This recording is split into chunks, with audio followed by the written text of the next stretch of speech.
Do you know what time it is? It's Supernatural Storytime. And if you're easily scared, and even if you're not, there's only one thing left to do. Just turn off the lights, because these are stories that you listen to only in the dark. The Dark House. Okay, so here's some backstory before we get into the disturbing stuff. I work for a call center that handles real estate agents. I'm pretty much a glorified assistant to agents, but to about 300 different agents a day. I schedule appointments to show homes for them, and I call homeowners, tenants, and listing agents to get approval to show their homes. It's a pretty monotonous job, but it pays well enough, and I get to sit down instead of be on my feet for 8 hours. Sometimes, though, the monotony is broken by some pretty odd or interesting homeowners. Old folks that have had their home forever and can't use a cell phone or computer, or disgruntled people who are about to foreclose with a bank and just want to swear and have you identify with them. They're all usually pretty funny, at least in retrospect. What I'm about to tell you about now is not one of those instances. My day started out fine enough. Aside from an intensely humid walk to work, I was feeling pretty good. As hot as it was, it looked bright and colorful everywhere, and I was in a pretty good mood. Sat down, stuffed a meal bar down my throat, and started making calls. About an hour into my workday, I came across an appointment for a listing here in Texas. It was for a house on a farm road, and the price was pretty high for that market. It had been withdrawn from the market for years, and it had only just come back up for sale about 2 days ago. And like a lot of agents, one real estate agent saw the price and picture. Both were very nice, and probably, without even going out there, scheduled a showing for one of his buyers. This property had a listing agent with no contact info. That already struck me as odd. Sometimes an agent sneaks in without contact info by setting up online, but it's pretty rare. It's extremely rare for an agent like that to list a home. It should actually be impossible due to our company policy, but it happens. Usually only on listings that have been in our system since the beginning, much like this one. It made me hesitate, but when you have to make about 400 calls a day, you don't hesitate for long on anything. I checked the contacts list, and there was one choice. It didn't have a name, just said home. This is not as rare. Whether it's bad work ethic on our behalf or a homeowner who wants to remain anonymous, a lot of tenants and sellers don't list their names. I didn't think too much of it and went to make the call. I phoned the home number for the house, and it rang and rang. After about 10 rings, I was ready to hang up and mark it as a did not answer. But then I got the machine. It was a generic automated voice that answered. I hate those more than nearly any annoying seller. They take forever, and they're so loud and robotic. Just a pet peeve, I guess. Hello. No one is available right now to take your call. Please leave message for... The automated voice droned out the long phone number as I motioned my hand in a hurried manner, like I could somehow speed it up through my impatience. Once the beep sounded, I began my usual spiel. Hi, this is Wayne from my company's name. I'm calling about your home on the address. I have an agent named...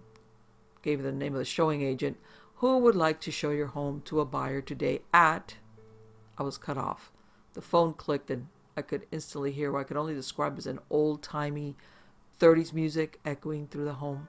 It was accompanied by a low slapping or thumping sound, like someone was dancing very slowly and loudly by themselves.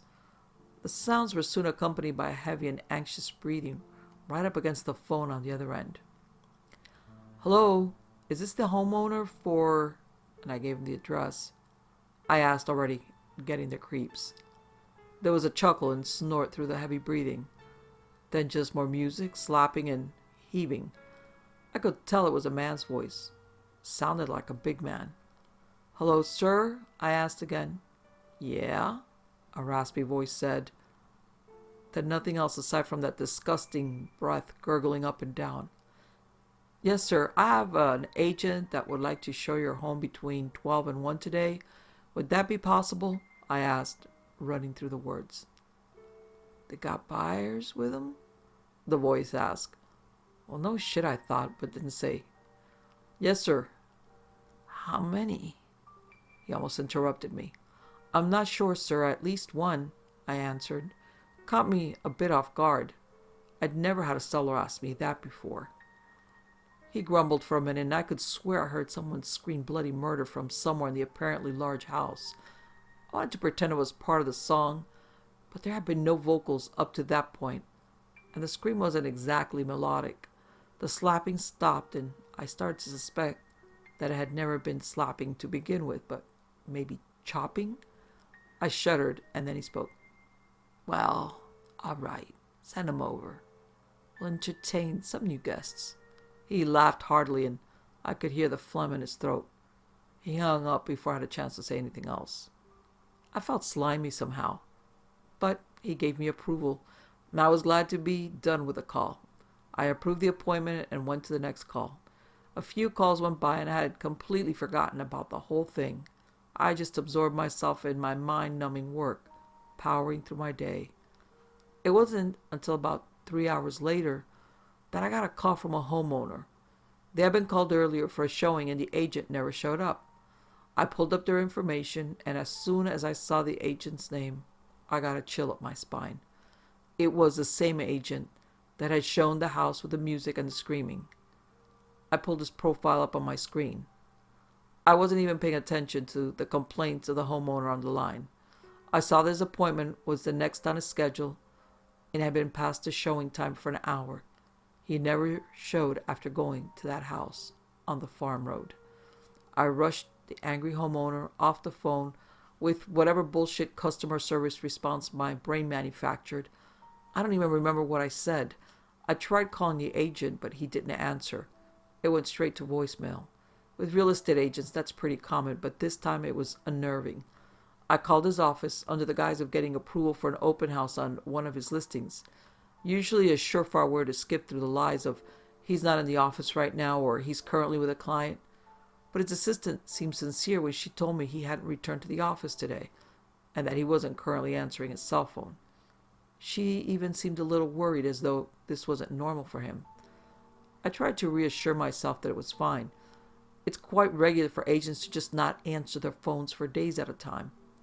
I pushed the weird and dark thoughts from my mind and went about my day. But like a fly that won't stop buzzing around your face, the thought just wouldn't leave my mind. The sound of the screaming, the odd old music, and the heaving, grunting man who seemed all too happy for visitors. What the hell did I send those people into? I finally decided to contact the police. Somewhere in the middle of a mostly sleepless night, I decided it was really the only thing I could do, and that I should do. I would have horrible nightmares of running through old oakwood hallways in a dim and moldy house somewhere in the backwoods of Texas, the record player moaning out that old-timey tune as someone hacks away at some poor soul inside that house. The screams echoed off the wet walls with a peeling, dingy wallpaper. I couldn't tell if I was getting closer to the sounds or further away as I ran. I just ran and couldn't force myself to look back. I woke up and was pretty resolute in my decision. I didn't bother with my usual routine today of exercising or catching up or emails. I just threw my clothes on, ate some slightly burnt toast and downed an energy drink, and booked it for the bus. When I got to work, I went straight to the branch manager and filled him in on the situation. His concern was comically light, but he knew policy and understood what to do. He put in a welfare check and notified the local police over there. I tried to tell myself that was enough. I sat down at my desk and started making calls. I tried to push the awful thoughts out of my head, and for a couple of hours I nearly forgot about the anxious feeling I've been going through since yesterday. Then, that was all ruined when I came across an appointment approval for a local agent. My eyes scanned over the address for the home, and I could immediately feel the blood rush up to my face and brain. I felt the snap sweat beckoning to seep out of my skin. It was the house on the farm road. The house of music, screams, and chopping. I panicked for just a moment. I didn't know what I should do, and I felt like if I didn't decide soon, someone was going to get hurt or worse. I hit my brake button and rushed to my manager's office. I'm sure I looked off because he gave me a confused look and asked what was wrong. I ignored his question and spat out one of my own. That house on FM address, did we ever hear about it? I nearly shouted. Yeah, my manager said with an almost amused hesitance. The police called back. They checked the home out, said it was a little run down, but otherwise pretty nice. What? I was actually kind of pissed. It felt like he was writing me off. What about the creepy guy and the screaming? They said there was no one there, furniture and the like, but no sign of people. The contact must have been for the owners, not the tenants. And the agent apparently texted his office last night, said the buyer lost interest in the listing and needed to reschedule some other time. He rambled on while he stared at his 3 computer screens. Why don't you set the address as a courtesy listing? Streamline the process. I was so furious. I could feel the red in my face. A courtesy listing? That would mean that we wouldn't even need to get approvals to send agents to the home. Anyone who's scheduled would just get approval. I just blew him off and went back to my desk. It was obvious that avenue was going nowhere. I pulled the appointment screen back up and fumbled with motions of what to do. Finally, I simply went to the next step dictated by company policy. I called the agent to let her know she was good to show the home. Hello, this is Agent so-and-so with so-and-so office, the lady answered with a chipper voice. I could hear 2 other people as well. She had at least 2 clients with her. I already started to worry. Hi, this is Wayne with, and I gave her my company name. I'm calling in concern to your appointment at this address. I hurried through before she cut me off. Oh yeah, I got the text. We're actually walking up to the property right now, she said in an excited tone, like she already knew this was going to be the one her buyers would close on. Oh no, I blurted out. I scrambled for a way to keep them out of the house without coming off crazy. Actually, ma'am, we're showing a restriction on the home. I'm sorry, but it doesn't seem to be showable at the moment. Well, that can't be right. The owners are here, letting us in, she said, with a chuckle hiding her annoyed reaction. She called out to someone. Hello, sir. I felt my heart start to thud in my chest like a tribesman on a war drum. I didn't know what to say, but I couldn't just let her and her buyers walk into this. Excuse me, ma'am. I called into the phone loudly. She didn't answer. I could hear her voice as she approached the house. It was obvious the phone was away from her ear. I listened intently. Hi, sorry if we interrupted something, the agent said in her sweet voice, but you could hear it falter towards the end. There was that sickening laughter I'd heard yesterday. It was him, the man all too happy to have guests and likes to sit in the company of screams. His guttural laugh sent a chill up my spine and caused the hairs on my neck to raise. Ma'am, please, wait a moment. I called into the phone, but again no answer. Some of the other reps around me began to stare at me. Just the sound of footsteps through grass and that awful laughing. Then I heard a sound that nearly made me shit myself. There was a deafening roar of a chainsaw thundering to life. It was close to the phone, like the agent was holding it herself, but I knew that wasn't the case. The blaring sound of the chainsaw engine quickly coupled with a wet, tearing sound and a high-pitched scream. Then the phone disconnected and all I heard was the fast beeping of a busy signal. I was now actually sweating. I felt sick to my stomach and I'm pretty sure I was pale. I called the showing agent right back, but she didn't answer. I didn't want to, but I then dialed the home number for the listing. It rang for a few moments, then picked up. There was that music again, much louder, but the same exact song. I could hear the chopping with much more intensity now, and it was clearly something heavy and soft being hacked. Then the laughing was there, right into the phone, hurting my ears. The heavy bastard on the other end bellowed his disgusting laugh until I couldn't take it and hung up. It didn't seem like long, but it was all I could take. I immediately got up to speak with my manager, but he just left for the day. I gathered a few other supervisors on duty, and we all listened to the call again. Only one of them agreed to how absurd and dangerous the situation seemed. Everyone else just figured the agent was done with me and the homeowners were landscaping. I thought that was bullshit. I didn't want to think about what actually happened, but it wasn't landscaping. I argued with myself what to do, but only for a few very stressful minutes. I clocked out for break and I called the police, this time from my own phone. I told them everything, and they said they'd already sent a car out and found nothing.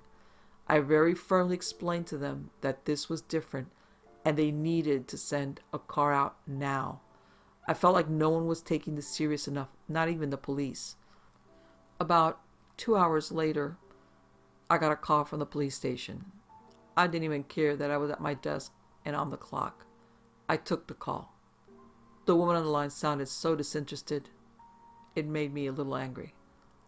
Mr., using my last name, just following up with you, we did send a vehicle to the location at the address you provided. There was no sign of any occupants or visitors or clear signs of disturbance. Thank you for your concern. And then she just hung up on me. I couldn't fucking believe it. I was almost as mad as I was worried. I don't know what the hell to do. I feel like I don't have a lot of options here, and no one's as concerned as I am, or concerned at all. This is bad, everyone, and I think it's only going to get worse. I'm still alive. The fucked up things that I've been forced to see. Okay, I can write this. I feel like I have to write it now. I went, everyone. Like a goddamn fool, I went to the house on the farm road. Of all the stupid decisions I've made in my life. I'm getting ahead of myself. I guess y'all left off after the poor folks had gone to the house and I heard that damn chainsaw.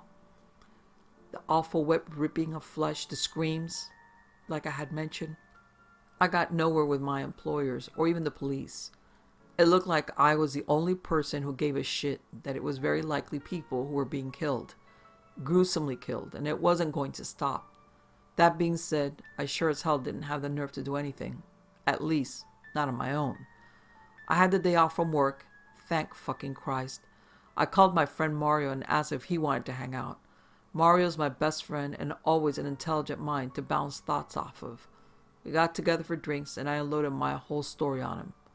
In retrospect, it may have been a bad idea to confess to Mario. He's the type of guy to act. We have to go out there, he said to me, finishing off his second Dos Equis. We probably shouldn't have been drinking that early in the day, but the kind of story I was telling pretty much warranted it. No, we certainly don't. I put a full scheduler blocker on the home. No agent can show it as long as no one takes my blocker off, I said, starting on my third screwdriver.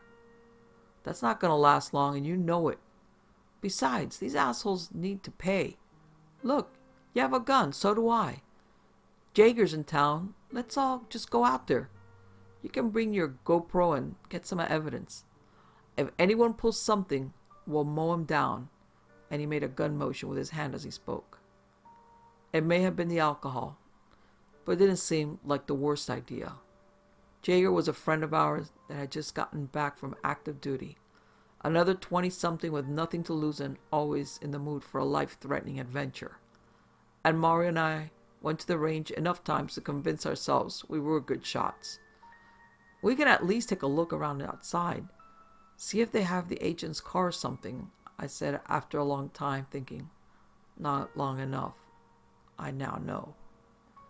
We called Jaeger and we all headed out in his truck. Jaeger had a shotgun, pistol in his back pocket, and a Tonto machete on his belt. I had my .45 and a very sharp pocket knife in my back pocket. Mario had his pistol and whatever else was on him.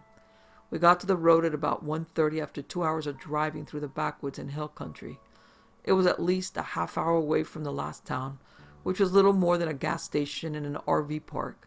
The rocky and jagged road led up to a large clearing of golden grass and a big blue and white house in the middle. It loomed on a round hill with a single low-hanging cedar tree just off to the left of the house. We didn't leave the cover of the trees right away. Jaeger pulled his truck off the side of the road about a quarter of a mile before the clearing. We carefully walked up to the edge of the tree line and watched the house for a while. When we decided that it looked clear, Mario dashed up to the corner of the house. He peeked into a window very slowly. He lowered back down and waved us over. Jaeger and I both ran with our bodies low to the ground up to Mario. We quickly but quietly hunched down and propped up against the wall next to him. I don't see anybody. I don't even think there are any lights on, just some nice old furniture, Mario whispered. All right. We didn't come here to look at furniture through windows, so let's just get this over with. Mario, you and I will go inside. Jaeger, check around the house, see if you find any cars or really anything weird. After that, wait at the front door inside and let us know if you see anyone coming. I gave orders as I pulled my pistol out and checked the action on it, as well as turned off to safety. Mario and Jaeger just nodded in response, and Jaeger started heading stealthily around the side of the home. Mario and I headed up to the front door. I entered the code into the lockbox, and it beeped and produced the key. I briefly thought about how I'd definitely get fired for this if we got caught. Then I realized grimly that would probably be the least of our worries if we did get caught. I slowly stepped in, gun drawn. I didn't call out or make a single sound. Mario followed in behind me and gently closed the screen door, but left the front door just an inch shy of shut. We headed into the living room first. The open windows allowed a soft breeze in that fluttered the pretty curtains. The sunlight cast long columns of dancing dust through the room that provided the only light. There were black and white pictures of some family that presumably had lived there. It wasn't bright enough to get a good look at any of them. There was a piano in the corner with a cover loosely draped over it, gathering a thick layer of dust. The furniture was nice and obviously very old, made of engraved wood and finely stitched cushions. Nothing in this room seemed like it got much use, though. Mario and I made our way through the living room and into the dining room. It was much the same as the last room. Beautiful furniture and pictures of old white people on the walls. But this room didn't have nearly as much dust. Aside from that, I didn't notice much difference, so we kept moving on into the kitchen. I opened the swinging door and was immediately assaulted by the smell. Bleach stung my nose first, then another separate odor. A stench that apparently could not just be bleached away. The only thing I could compare it to was moldy cheese or roadkill. The scent was surprising for its own reasons, but even more so because the kitchen looked spotless at the first glance. I hesitated to go any further, but I pulled my camera out with my left hand and held the gun tightly in my right. I scanned over the countertops and pulled open drawers as Mario began to look through the cabinets. We both came across a plethora of very sharp and high-quality cutlery and butcher equipment. Creepy, but not out of the ordinary. I saw the fridge in the corner. It was old as well, with a chrome handle and a big circular thermostat on the front. It looked like something from a vintage Coke ad. "Where the fuck is that smell coming from?" Mario whispered as he began to wander the kitchen for it. "I don't know," I whispered back in a disinterested voice. I was fixated on the refrigerator. At once, both compelled to open it and terrified to even come near it. Though go near it, I did, albeit at a snail's pace. I somehow registered Mario coughing right as I gripped the cold handle. I positioned my camera and hit record. I pulled the door open slowly, and a thick fog of frost spilled out in slow motion. I began to open the door further, and through the fog I started to make something out. It was hard to tell right at first, but quickly I could discern detail. I saw 4 pale fingers with purple nail polish and a nice diamond ring. Just as I saw the better part of a human hand, I heard Mario mutter something brief and angrily, followed by a distinct sound of vomiting. I shut the refrigerator door and spun around, pistol ready and heart racing. Mario was hunched over, wiping the sides of his mouth and facing away from a large bucket. It was pulled from under the kitchen sink, 2 other buckets just like it sitting there as well. I ran to Mario, bypassing the bucket, but hitting its wall of stench. "You okay?" I asked. He nodded his head and motioned to the bucket. I didn't want to look, but just like the fridge, I had to. I leaned over the bucket with my sleeve over my mouth and nose and my camera still recording in my other hand. In the bucket was a mixture of shit, piss, blood, and hair. I wanted to vomit myself, but just managed to keep it back. I saw a few teeth bobbing in the rancid liquid and I quickly turned away. I could only stand to record so much.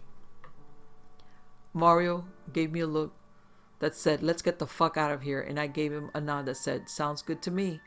We turned to head out of the kitchen just as we heard the screen door slam shut. It was immediately followed by Jaeger's voice. "Guys," Jaeger said from the front door, a disconcerting tone in his voice. Mario and I rushed through the dining room and rounded through the living room. We halted in our tracks when we saw a disarmed and handcuffed Jaeger with a pistol to the back of his head.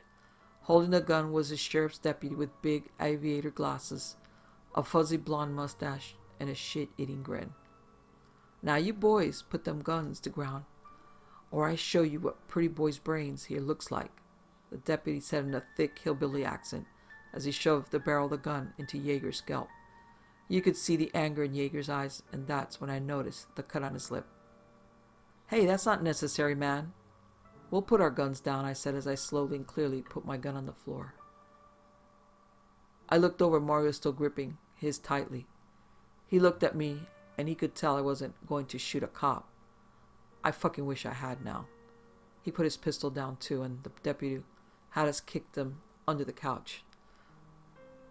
"Now, why don't we all have ourselves a talk outside?" he said in that thick voice that was so cliche it didn't seem legit. He motioned Mario and I to go first, and he kept Jaeger at gunpoint between us. As I passed, I could smell the heavy air of nicotine, liquor, and something else. Something rank and a little familiar. We stepped outside, and the deputy's cruiser was right in front of the house. I was pissed at Jaeger for a brief moment, then remembered the gravity of the situation. This might be the last time I see Jaeger, and I didn't want to be angry with him. The smelly deputy shoved Jaeger into the back seat of the cruiser and waved his gun for Mario and I to join him. Mario, pissed as he was, began to head for the car.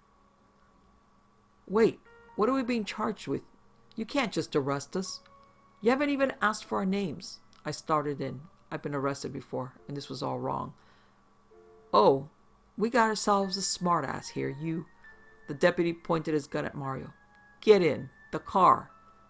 Mario looked at me one more time, then got in the back seat with Jaeger.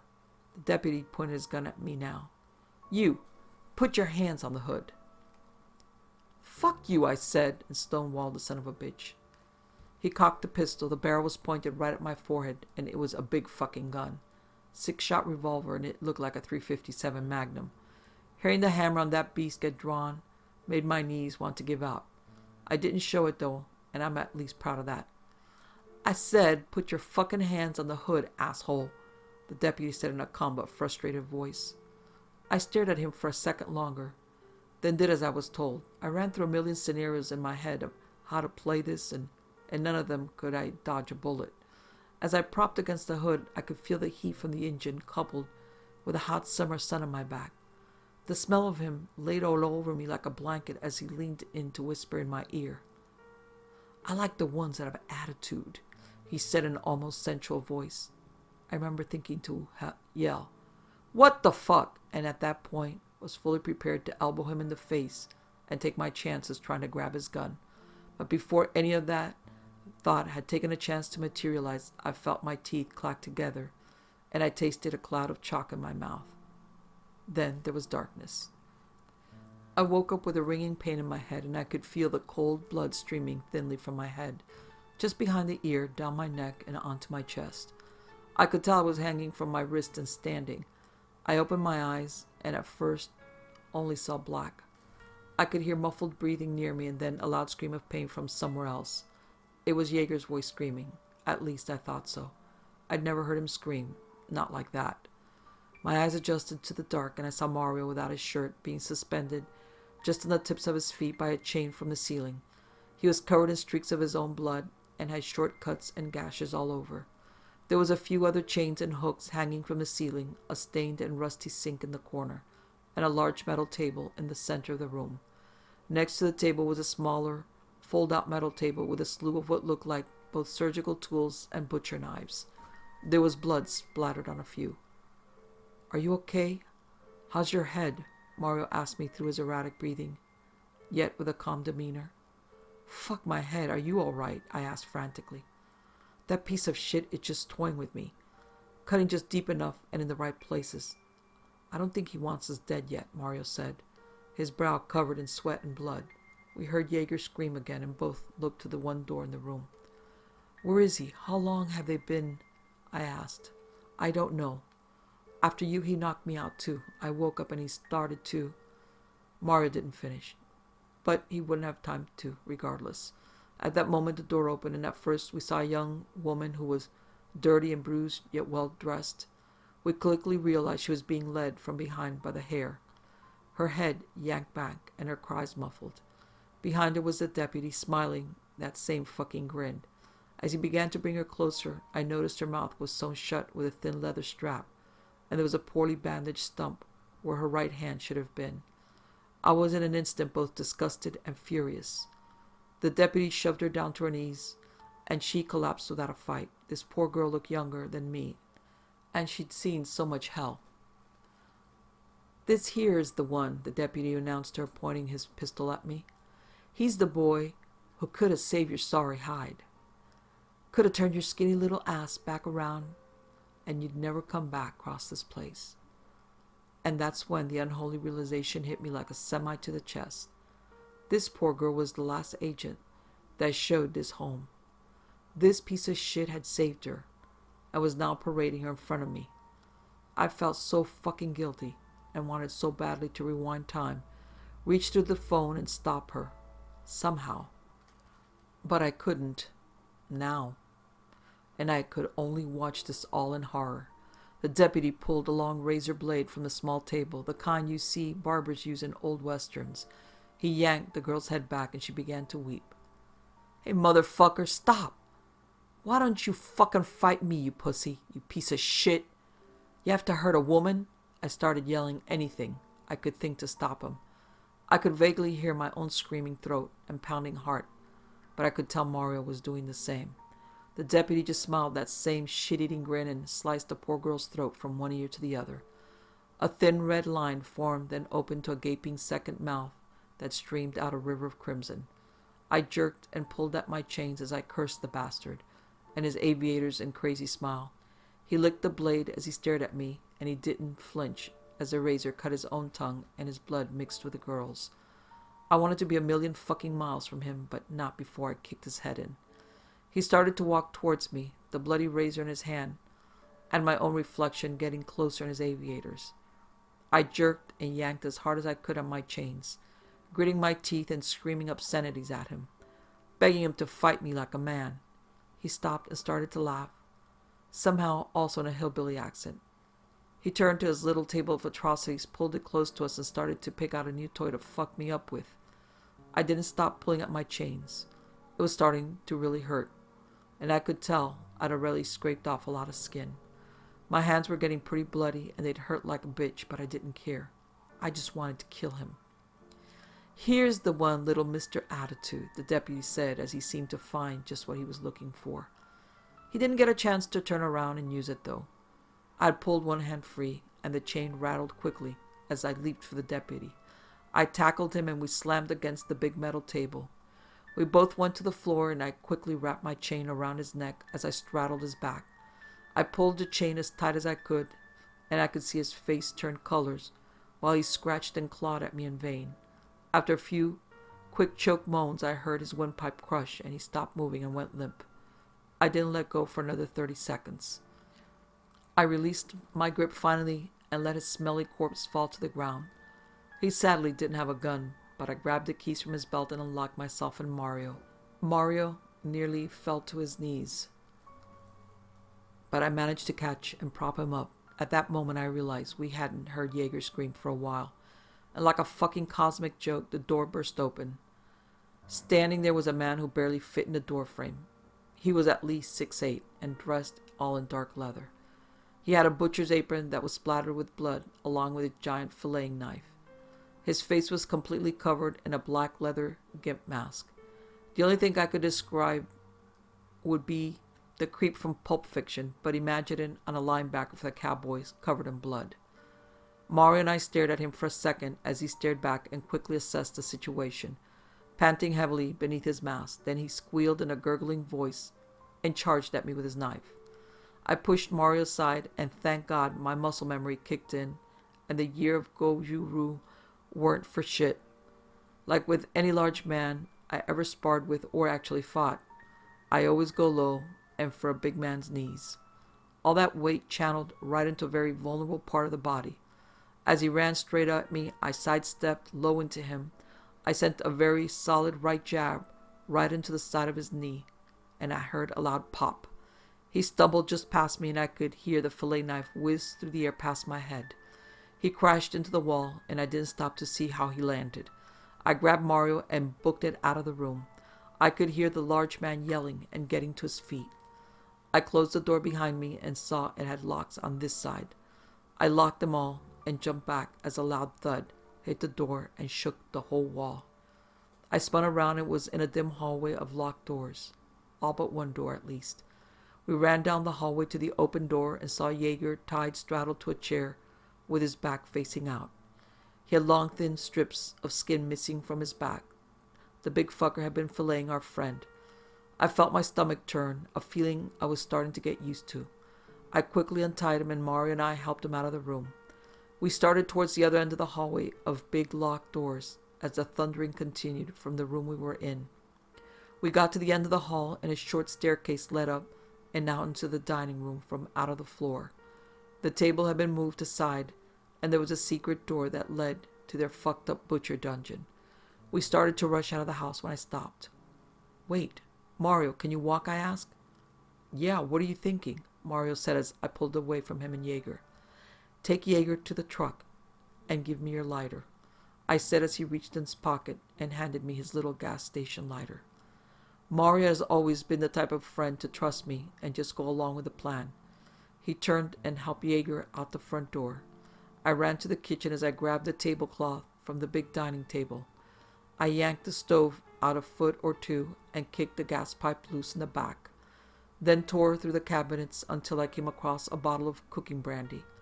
I hauled ass back out of the house as I heard loud crashing and splintering noises from down below.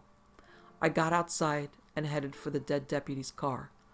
It was night outside, and I wondered for a brief second how long I'd been out and how long Mario and Jaeger had been tortured. I focused on the moment again and doused the tablecloth in the brandy and shoved it into the gas intake. I started to reach for the lighter when I heard the distinct sound of a chainsaw roaring to life from somewhere in the house. I almost pissed myself. I wrenched the lighter out of my pocket and started to flick it on. It wouldn't light. I tried it again. Nothing but sparks. Again and again and again. Nothing. I could hear the chainsaw getting louder. My blood was pumping so fast I felt like my veins were on fire. I held the lighter up to the moonlight and saw that there was a sliver of lighter fluid at the very bottom. "Oh, fuck," I thought. Took a deep breath, turned the lighter upside down, then back. I flicked the wheel and button once, and it lit. I set the cloth aflame and ran like hell. I didn't look back, but I could hear the chainsaw like it was on my heels. Then all I heard was a ringing, and I was off my feet. I rolled through the big yellow grass as chunks of fire debris rained down around me. I couldn't hear anything, and my head and body hurt, but I got right back on my feet and started running again. I headed straight for the tree line and toward the truck. I could see it on the road, Mario and Jaeger in it and ready to go. I glanced back once just to see the fire. It was huge, and the giant black column of smoke was already beginning to block out the sky. I didn't see anyone, so I assumed the big man was still in the house when it blew. Fucking A. I got back in the truck and hauled ass all the way back to the city. I knew that Mario and Jaeger needed medical attention right away. But knowing the deputy was killing people in that town, I refused to take them to that hospital. It only took an hour to get back to the city the way I was driving, and I got them both checked in. That was all yesterday. And Mario and Jaeger are stable and going to recover. I don't know what to do now. I killed a cop, so I really don't want to tell anyone of authority. I told the people at the hospital that a group of gang members tried to rob us, and we got into a bad fight. They seemed skeptical when they saw Jaeger's wounds, but they didn't ask too many questions. All I know is that we killed those fuckers, and I'm happy about that. I have to go back to work tomorrow. I don't know how I'm going to take 400 calls a day when I know what can happen when just one goes very wrong.